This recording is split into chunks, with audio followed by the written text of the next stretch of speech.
Blues and jazz players always sound so professional, don't they? I mean, the notes just seem to magically appear with zero to little effort. And if you're just starting out on piano, it can feel a bit disheartening if you compare yourself to these piano greats. In this video, I'm going to show you how to play the 12-bar blues as a beginner piano student and how to create your own mini blues song.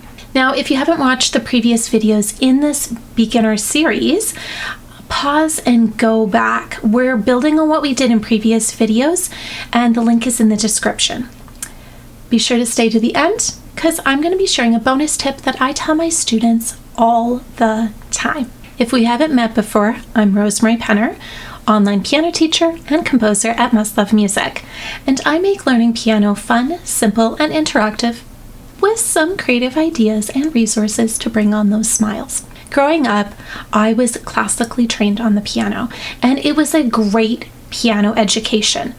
But I used to be quite intimidated by blues and jazz music. I mean, how on earth did these musicians know what notes went together? I knew that they didn't read every note on the page, so something was going on.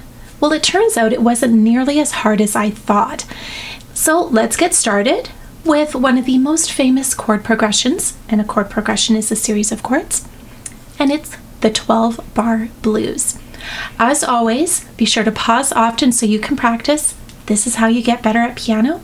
You pause and take a moment to explore and practice. So the 12-bar blues, why is it called this? Well, it lasts for 12 bars or 12 measures, something we haven't really covered in this series yet. We're going to hold each chord for 4 beats in our right hand this time.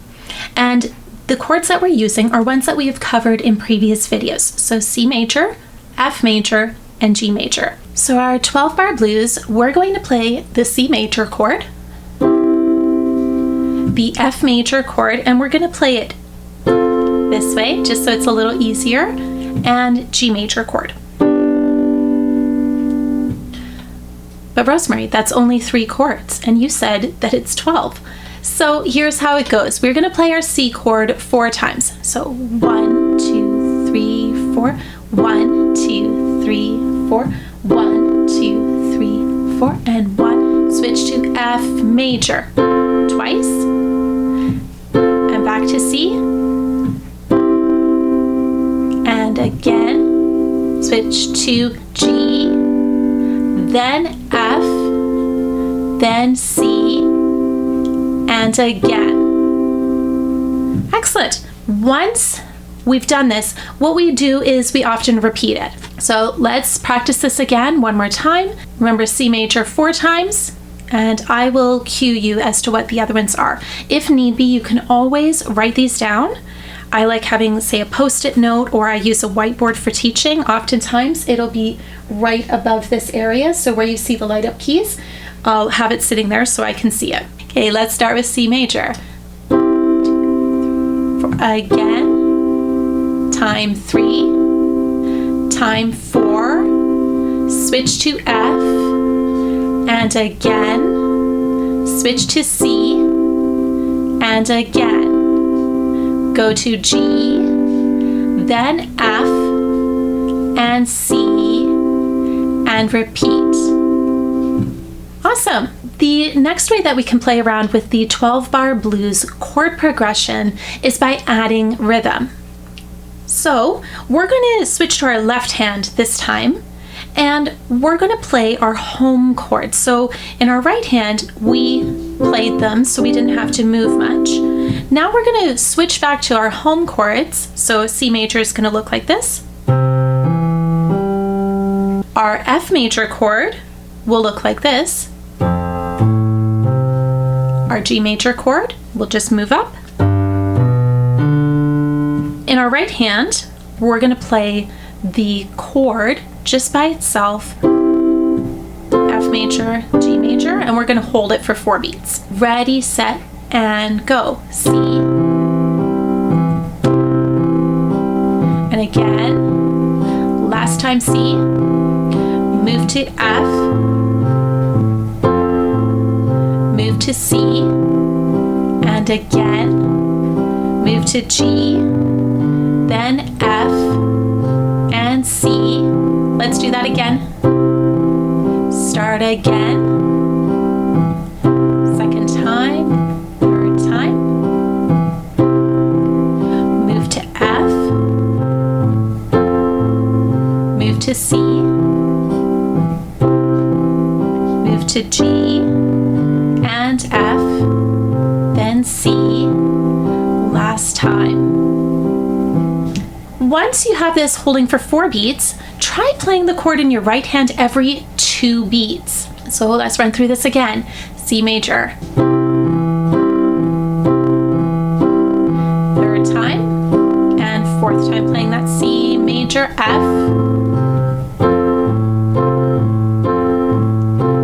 C. Move to G and F.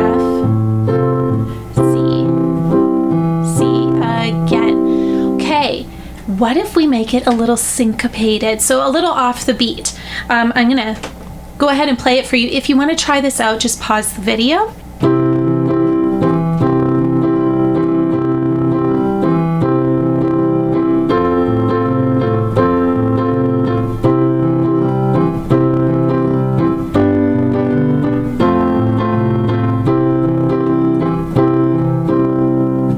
What I would recommend is pause the video, try it out, and once you feel comfortable with it, and by the way, it sounds pretty good already, right? I'm going to show you another way that we can do this. So now that you know how to play the chords in either hand, you've had a few times running through, let's add a little melody. So up until now, we've usually had, say, 3 notes. In the case of C major, C, D, and E. We're going to change it up a little bit. So we have C, E flat, F, F sharp, and G. Okay? C, E flat, F, F sharp, G, go down, G, F sharp, F, E flat, C. And what you'll want to do is arrange your fingers so that you've got 1 finger per note. That'll make it a little easier. So this is a partial blues scale. It does actually go further up, but for our purposes, since this is beginner stuff, we're going to stick with these ones. Now, if that feels too much, you could just go C, E flat, F. Okay? Whatever works for you. Pause if you need to practice it, but we're going to add some chords to our left hand. So same chords, but now we're going to play these going up and down.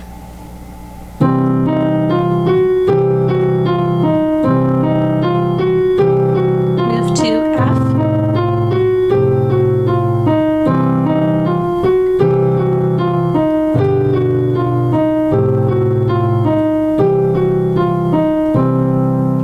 You notice that I switched it up a little bit there.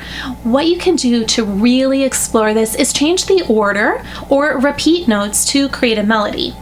And you can just keep repeating this chord progression, these 12-bar blues, until you feel like you're done playing. Just make sure that you end on C. So what was your favorite part of playing the 12-bar blues? I would love to hear. When we look at the 12-bar blues, just remember, it's a chord progression that's only 3 chords, but they repeat in a particular order. Adding rhythm can be as simple as adding broken chords, so playing the notes of the chord one at a time, and adding melody can be as simple as repeating notes or going up and down that partial blues scale. So here's that bonus tip I promised you. If a note doesn't sound great, just go up or down on that blues scale until it sounds good. In fact, this was the tip that made blues and jazz music a lot less intimidating for me, and it is one that I tell my students all the time, not just for blues music, but any genre. If you found this video helpful, be sure to like and subscribe. This will let you know when the next video is live. And in the next video, so later on this week, I'm going to be sharing a quick tip to make any song sound more bluesy. And then next week, we are looking at a fantastic tool that musicians, regardless of instrument, use when learning and creating music. Thank you so much for watching.